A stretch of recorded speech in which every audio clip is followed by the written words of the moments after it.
you guys. Just wanted to talk to you about 3 of my favorite heavy shade plants. There's not that many plants that will really thrive in nearly full shade that are native to Texas, probably because we get so much sun. At least not that you can buy in the nurseries. I mean, you see a lot of them out there nestled up under oak trees, but here's 3 that you can usually get pretty regularly at nurseries that do really well. So the first one is Turks Cap, and you can see this Turks Cap has a bunch of buds that are about to bloom.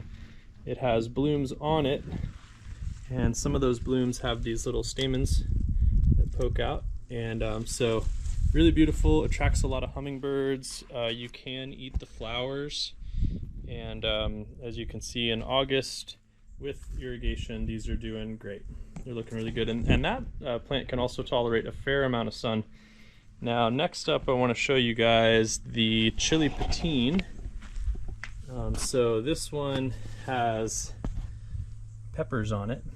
I've also heard it called chili Pequin, and this is actually the mother of all pepper plants. So every bell pepper, every hot pepper, they all got bred from this one little chili plant here, and selectively bred over time to either get bigger and sweeter, or to get hotter, or to have different shapes and colors.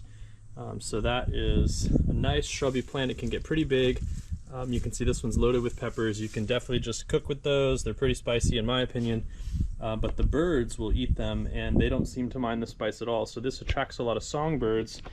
The last plant here that I want to show you guys is known as Scarlet Bettany, or Texas Bettany, and most of the blooms are spent right now, but this is also has more of a low growing habit, but in the right conditions it can get to be 3 feet tall, about 3 feet wide, so it's kind of like a small herbaceous shrub. It is perennial. All of these are perennial, in fact, and they'll all also die back to the ground in wintertime.